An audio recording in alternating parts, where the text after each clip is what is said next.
Pa onde teño que mirar? Pa a cámara. Así.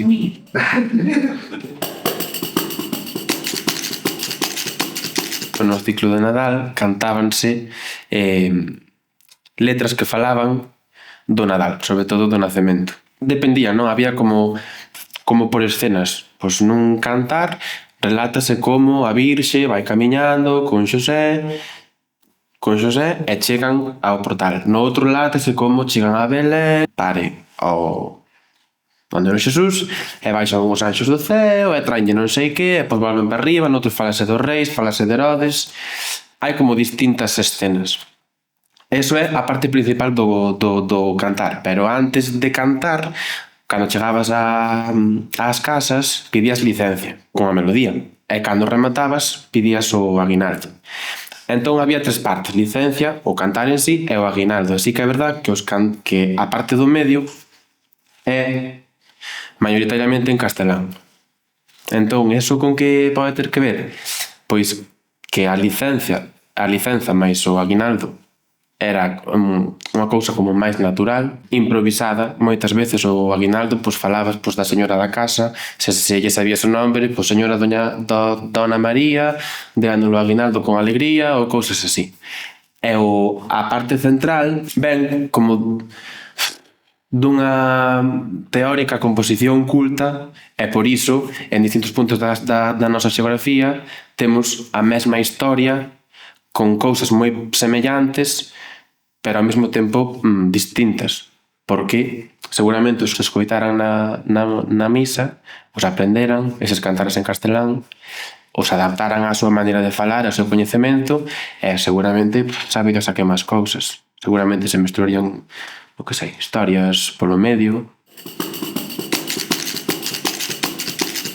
Pois esta grabación había partes bastante... falo do cantar de Nadal. Había partes que sí que se entendía bastante ben o que dicían, sobre todo porque se coñeces outras letras de outros sitios, ao final é máis fácil porque tes unha base. E sí que había outras partes que había ruído, había platos, había berros, e era posible entender que dicían. Entón a letra que tiñamos, que sacou Ramón, non é que estuvera incompleta, é que tiña como lagoas. Había fragmentos que non sabíamos, podíamos intuir, podíamos meter unha palabra que cadara métricamente, pero non sabíamos que palabra exactamente dicía. A letra que nós fixemos non é exactamente a letra desa recollida. O que nós fixemos foi como completala. Tiñamos como un puzzle, tiñamos esta grabación con estas voces que nos alucinaron, tiñamos a letra, tiñamos máis ou menos identificado que parte da historia era, que se contaba, contábase como San José máis María iban a Belén e atopaban un portal e ali se quedaban, e remata. Entón o que fixemos foi ir ao cancioneiro de Dorotea buscar todas aquelas composicións que ela recolleu que se adaptaran métricamente e que contaran un pouco o mismo. Con iso todo, o que fixemos foi como unha especie de puzzle. Tiñamos partes que nos gustaban, partes que nos interesaban, outras que nos gustaban como falaban, tiñamos recollidas, acórdome dunha que fixéramos na Vitureira, pero non sei se é a Ponteceso, creo que é a Ponteceso. A señora, además de contarnos a letra, contábanos a historia. Entón tiñamos como partes da historia que non había unha letra que tamén nos gustaban. Entón decidimos metela na métrica e ao final compoñer un cantar de Nadal, uns matines que fosen baseados nos que había xa recollidos, pero que tamén tuveran como unha parte de, ao final é como unha non composición propia, pero vamos facer unha cousa que seña nosa, que beba desto e que o respete, pero que seña nosa. No cancioneiro hai cousas que me chamaron moito a atención, porque hai cousas íntegramente en galego que falan dos pastores e de tal, que eu, a verdad, descoñecía. O sea, sí que coñecía, pero como dos discos. pois con un sombreiro de palla, esas cousas que cantaba na escola e que aparecían no cancioneiro, chama a atención.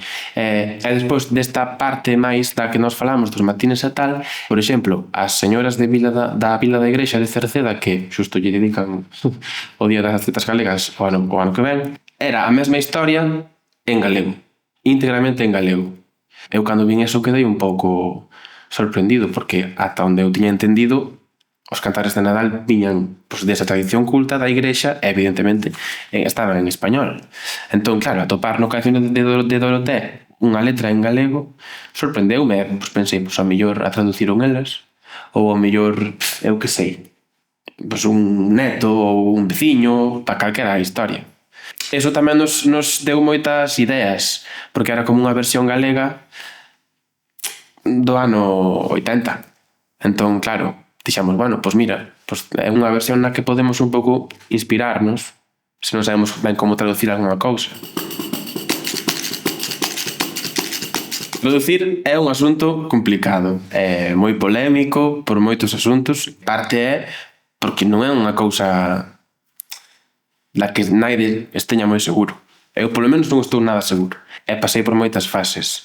Pasei por pensar que non había que traducir nada, porque iso era como corromper a tradición. Pasei por fases de traducir só cando tes un grupo, porque faz música en galego, pero nunha foliada que estás performando algo tradicional non fai falta. E agora estou nun punto, creo que máis a pro de traducir, pero sí que me parece complicado, porque partindo da base de que hai xente que se dedica profesionalmente a traducir e que estudou traducción, non é unha cousa que esteña ao alcance de todo o mundo, porque é unha cousa difícil. Os traductores e as traductoras documentanse. A mellor para dar traducido un verso dun poema botarán meses.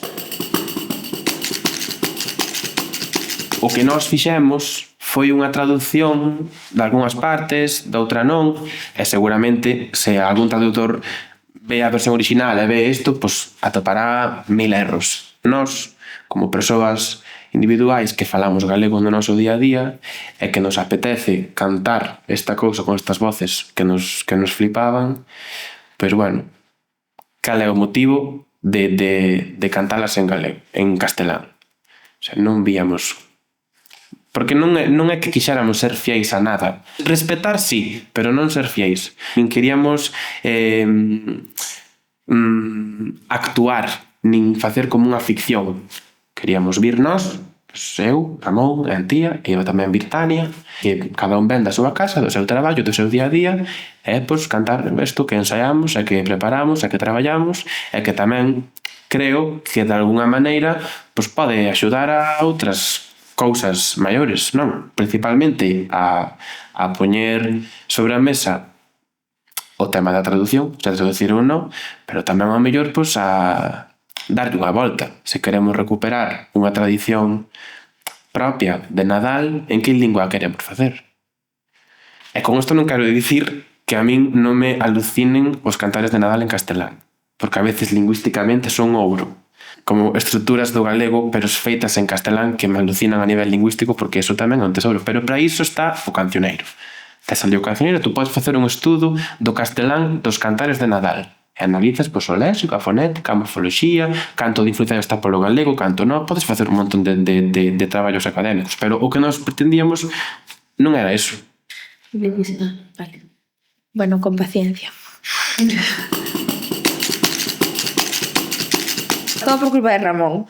Porque Ramón pásame cousas. Antía, tens que aprender isto. Antía, mira tal, aprende. Entón, teño que aprender cousas, pero non me dá a vida. Entón, pasáramos de cantar fai xa, creo que un ano, algo así. E quedar aí. Entón, nunca volveramos a tocar o tema. E agora, como nos sabemos un poquinho máis, tal, decimos, hai que montalo, hasta que me chamou Pedro un día e dixo, Antía, como estades facendo vos isto, tal, Ramón quere montar, non sei que. Bueno, a tope, non? Empezamos con ese traballo a mirar un pouco as voces, porque sí que é verdad que evidentemente os nosos coñecementos de música chegan a un punto, ¿no? E posan moitas cousas, pero bueno, ver esas voces que nos chocaron un montón, que nunca se escoitaran neste ámbito, non? Evidentemente outro tipo de músicas, outros estilos sí que as escoito, pero no noso non. Implicaba un traballo de, bueno, pues analizar que podíamos facer con eso, como podíamos facer. Entonces Tania, que hoxe non puido vir, que ela sí que controla moito máis de música, e ca axuda de, bueno, de outros dos chicos de Uxío e de Fran, que nos deran así un pouco de indicacións de se eran unhas cuartas, se eran unhas quintas, que podíamos facer. Tania puxo ali co piano. Entón, a partir de aí, bueno, pues fomos analizando un pouquiño ao ser 4 personas que bandos podíamos facer, cas nosas voces que podía facer cada uno. Pois Tania, que ten unha voz máis grave, tal, Pedro chega moi arriba, pois por arriba, eu tamén son aguda, Ramón máis ou menos todo no medio. Creo que o resultado quedou moi ben, a verdade. Evidentemente son voces que non estás acostumbrado a escoitar e que igual chocan, porque sí que é verdade que chocan, ¿no? Pero, o sea, escoitar esa recollida é unha pasada, non podía quedar aí nun audio de teléfono. Entón, bueno, así foi un poquinho o proceso. Le están cantando unísono e de repente fan esas voces e diste, sabes? Porque, como, madre mía, aquel señor que chega altísimo, que di a muller aquela, que dis, madre mía, o sea, como que está botando a víscera fora toda, é unha pasada. E claro, podes pensar, tío, están desafinando, sí, obviamente son voces complicadísimas, teñen aí un punto, ou eu non estou acostumbrada a ese tipo de sonidos e evidentemente choca, non?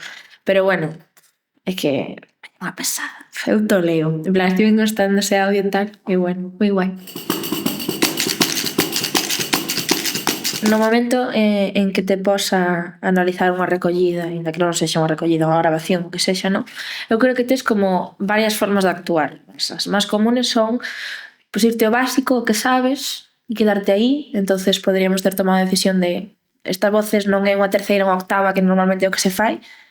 Pasamos e o deixamos aí e facemos unha terceira ou unha octava que ao oído de primeiras sona moito mellor porque é o que estamos acostumados, non? Ou seguir esa vía e analizar un pouquiño máis que pasa. É máis difícil? Sí, pero bueno, é interesante. Se non, facemos sempre o mismo. Pois unha terceira. Ara, pa casa. E xa queda feito. A que che aporta iso?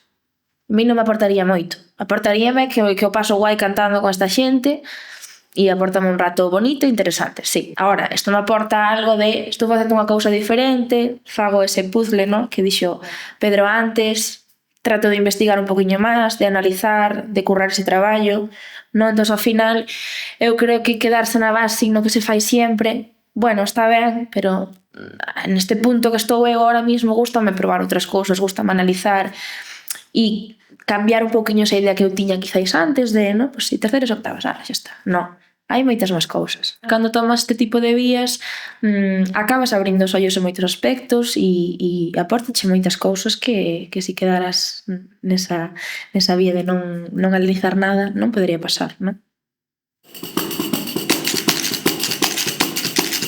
Todo depende moito de ata onde queiras chegar, non? Evidentemente ti podes... Eu levo cantando dende que teño 4 anos. Entonces, podía seguir nese plan e non facerme ningunha pregunta, recibir información e non analizar e quedarme aí, non? Tamén é verdade que eu tive unha sorte de rodearme de moitas persoas que me aportaron en moitos sentidos, non? Por exemplo, estando en Pansefrón, teño unha visión do tradi que se non tivera estado, creo que non a tería.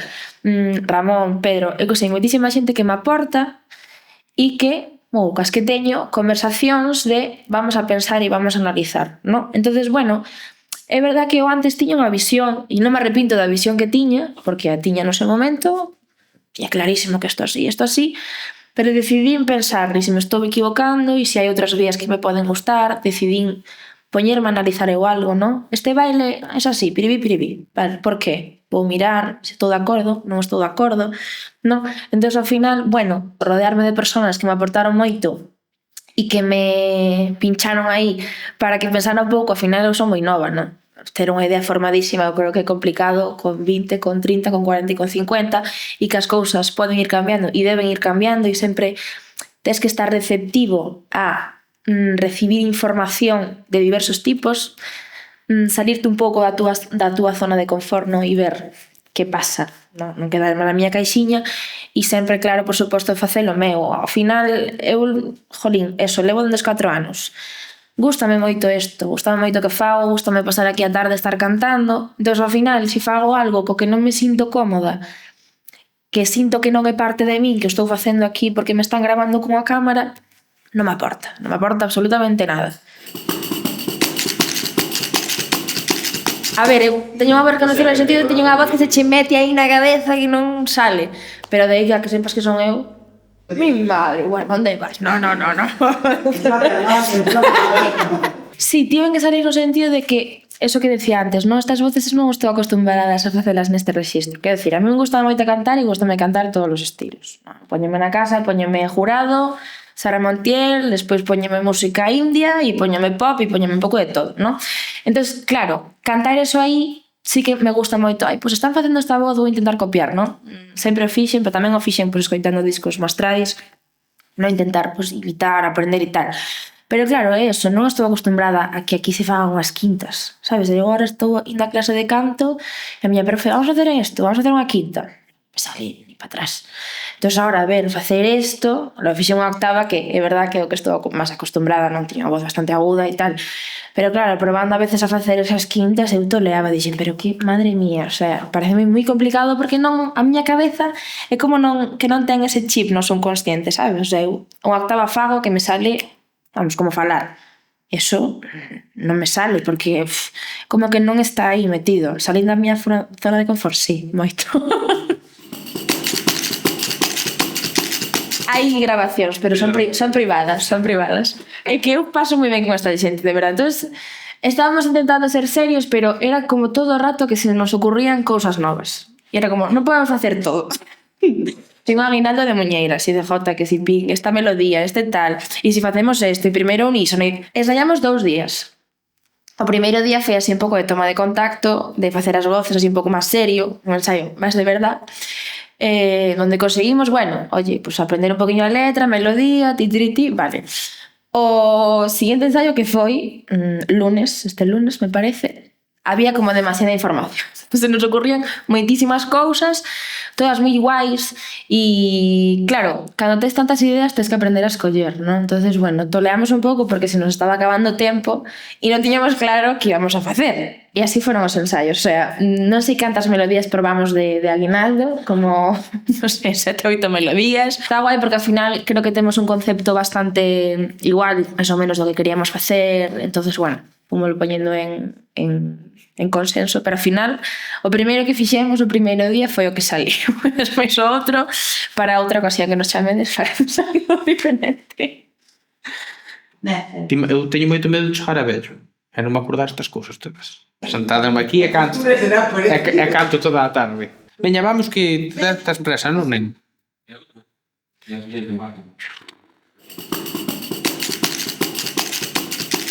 Parte de que lle engadimos un pouco noso toque persoal basándonos en criterios persoais distintos. A base que tiñamos nós non era unha recollida, en realidade é unha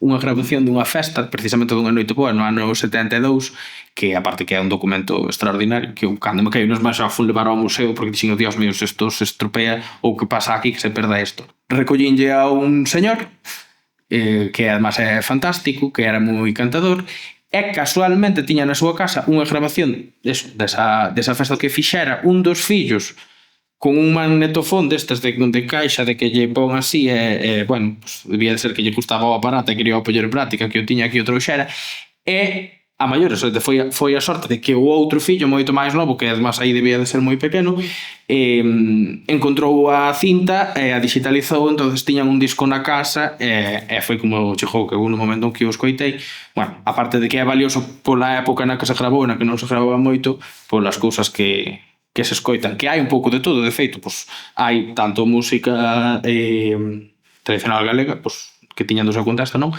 Máis cercano, como aparece un señor cantando este señor precisamente, a canción de unha canción de Antonio Machín, cantando moi ben, por certo, creo que Antonio Machín ao lado del nada, é así como moi diversa, rejeifan, que tamén é un documento moi guai por eso, porque rejeifan sin ser nun contexto profesional de rexeifa, que foi o que apareceu despois aquí, era unha cousa totalmente caseira,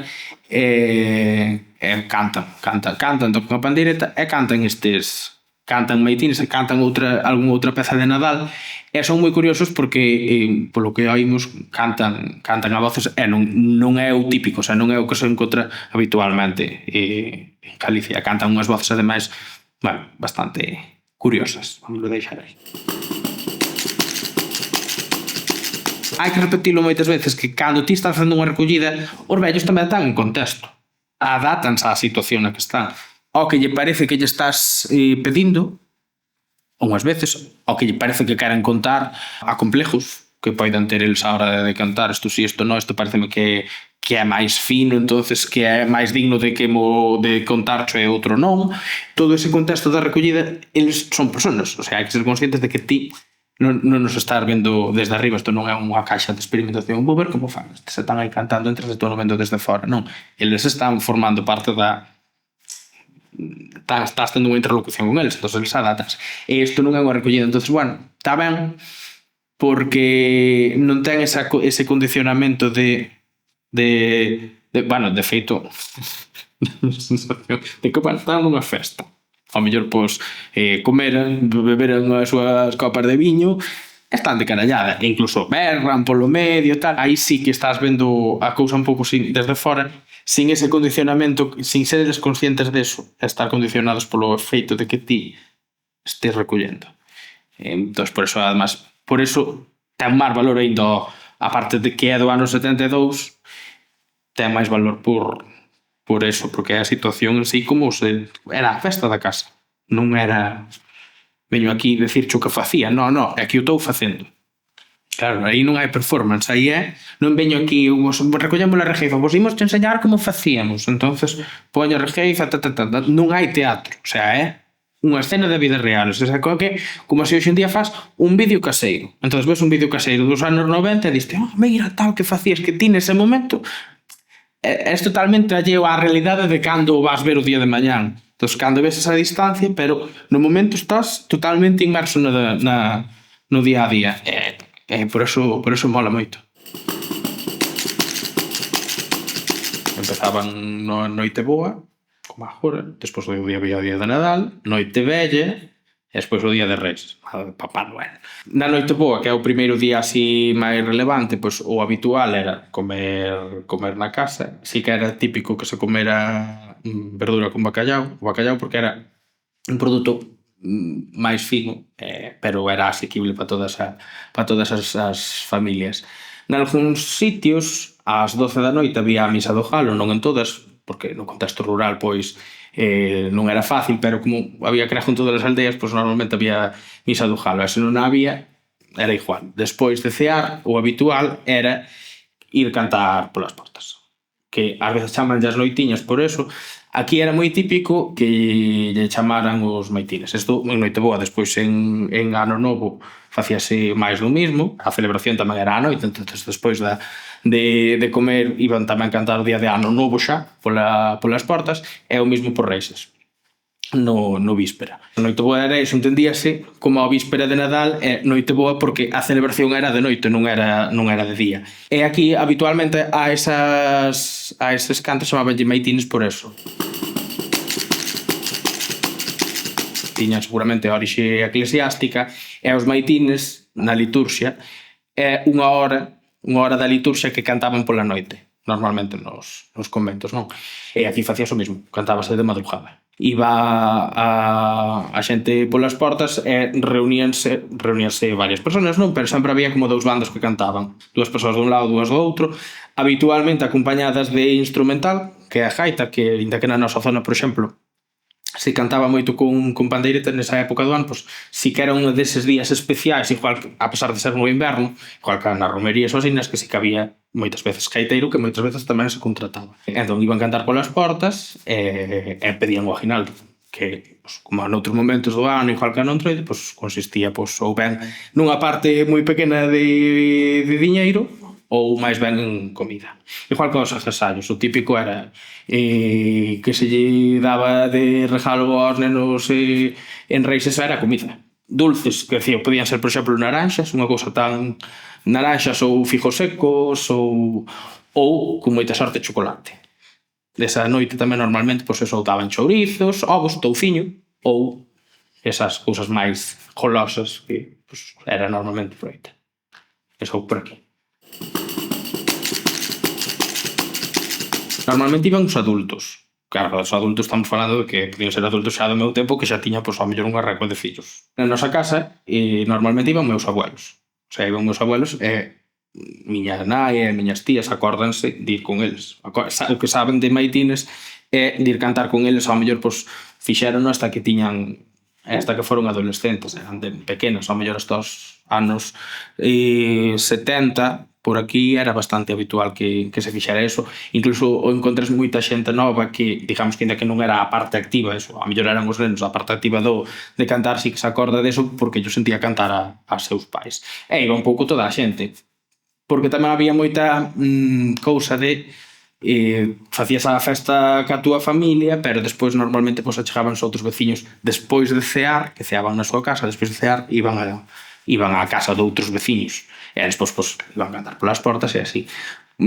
Pois eso, moita xente, como a mellor pois xente maior que non tiña fillos, iba pa casa dos outros. Unha vez ceaban na súa casa, que eso sí que ceaban na súa casa, pero despois xuntábanse pola noite, porque a idea era pasar a noite, non toda a noite en vela, pero bueno, a festa era hasta altas horas, incluso pos peques.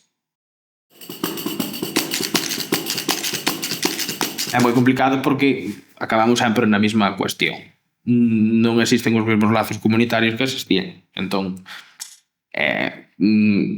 digamos, complicado producir ese contexto outra vez porque non existe como tal. Se pode adaptar a un formato máis moderno, máis do noso contexto actual? Sí, seguramente sí. Aí o sentido que tiña era, aparte de ir visitar aos veciños un día de festa, bueno, pues, cantabas e daban algo a cambio, non? Que é un pouco o que pasa no Entroido cando ten nesa faceta de que vas polas portas e pides. Oxe, eso non ten sentido, pero si ten sentido cantar as noitiñas nalgún sitio. Entón, igual que se fai en algún momento, fixos algún ano aquí en Carballo, bueno, poderíase buscar a maneira de facelo. Noutros sitios agora van cantar en Ordes, por exemplo, van cantar as panxolas que é como lle chaman ali aos bares. Que é dicir, sí que se pode facer eso ao mellor noutro formato. É perfectamente factible, non presenta maior complicación, porque ao final non é como no Entroido, non, porque que hai outro tipo de simboloxía aquí ao final, pois é facer festa con outra temática, pero é facer festa.